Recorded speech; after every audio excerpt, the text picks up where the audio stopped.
ओम साई राम। मेरे साईं परिवार के सभी सदस्यों, आज मैं आपको यह बताना चाहता हूं कि मेरे साईं क्या कहते हैं। जब विपरीत समय आपका आए तो कैसे इस भवसागर से आप पार कर सकते हैं, कैसे आपके जीवन में भीषण से भीषण बाधाएं आए तो उसको समाप्त कर सकते हैं। क्योंकि साईं ने कहा है कि जब भी आपका विपरीत समय आए तो आप हमेशा अपने गुरु की शरण में जाएं, अपने ईश्वर के शरण में जाएं। चिंता ना करें, चिंतन करें, क्योंकि चिंता तो चिता के समान होता है। चिंता से आप कोई सलूशन नहीं निकाल सकते, कोई परिणाम नहीं निकाल सकते। चिंता से तो बुद्धि और शरीर का समस्त चीजों का नाश होता है, हानि होता है। इसलिए चिंतन करो। चिंता से तो आपका नुकसान होता है। चिंतन से आपके लिए रास्ता खुलता है, द्वार खुलता है। और साईं कहते हैं जब विपरीत समय आए तो उस समय आपको यज्ञ, याचन, हवन, दान, दक्षिणा बढ़ा देना चाहिए। क्योंकि जिस प्रकार से कबीरदास जी ने लिखा है कि नाव में बाढ़े पानी, घर में बाढ़े दाम, दोनों हाथ उलझिए यह सयानो काम। तो साईं कहते हैं कि जब विपरीत समय आए तो जिस प्रकार से नाव में अगर एक कील के बराबर छेद होता है तो नाव में पानी भरता है और नाविक डूब जाता है। इसलिए जो बुद्धिमान नाविक होता है उस कील के बराबर छेद से जो पानी आता है उसको उलझता रहता है और नाविक अपने गंतव्य स्थान पर पहुंच जाता है।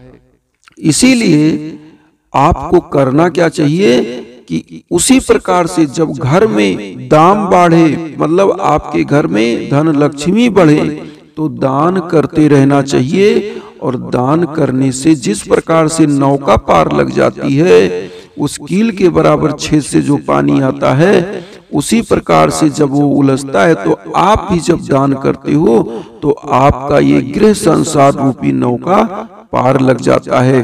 पूरे परिवार की जो एक प्रकार से भीषणतम बाधाएं हैं, जो जीवन की बाधा है, वो समाप्त होती है। क्योंकि दीन दुखी गरीबों का सेवा जिस प्रकार से हमारे साईं ने किया है, उन्होंने एक शिक्षा देने का काम किया है। उन्होंने क्या किया, भिक्षाटन करके लेकर आते थे, उसको भी लोगों को खिला देते थे, दूसरों को। तो साईं यही मैसेज देते हैं कि जब आपका विपरीत समय हो तो उस समय गरीबों, दीन दुखियों की सेवा करो। जो दरिद्र नारायण की सेवा करता है, नर नारायण की सेवा करता है, वही नारायण की सेवा होती है। इसीलिए साईं का जो मूल शिक्षा था, सबका मालिक एक है। और सबका मालिक जब एक है तो इस धरा पर जितने जीव जंतु हैं वो परम पिता परमेश्वर के ही बनाए हुए हैं। और परम पिता परमेश्वर जब किसी को बनाया है तो समस्त जीव आत्माएं, हम सभी लोग एक हैं। इसलिए हम सभी लोग एक होकर एक साथ कदम से कदम मिलाकर चलें, अपने साईं गुरु के श्री शरण में चलें, उनके चरण में चलें। तो इस प्रकार से जब आप आगे बढ़ते हो तो निश्चित रूप से साईं तुम्हारे साथ होते हैं। क्योंकि साईं ने अपने 11 वचन में कहा है कि मुझे सदा जीवित ही जानो, अनुभव करो, सत्य पहचानो। मैं हमेशा तुम्हारे साथ हूँ।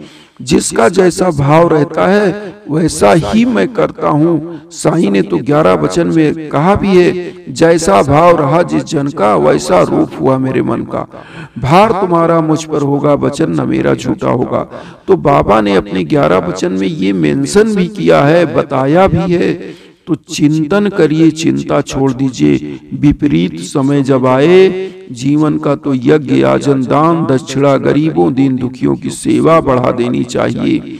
इससे एक आशीर्वाद मिलता है, एक अदृश्य ऊर्जा आपकी तरफ आती है, वो साईं की ऊर्जा होती है। साईं कहते हैं कि हमेशा नर रूपी नारायण की सेवा करो। जो नर की सेवा करता है वो नारायण की सेवा करता है, जो जीव आत्माओं को सेवा करता है वो नारायण की सेवा करता है। इसलिए मेरे शरण में आओ हे भक्तों, आप सभी का मैं कल्याण करूंगा, मैं उद्धार करूंगा। तो आप चिंता नहीं, चिंतन करो, जिससे सद्मार्ग पर चलो। इसी के साथ सच्चिदानंद सद्गुरु साईनाथ महाराज की जय।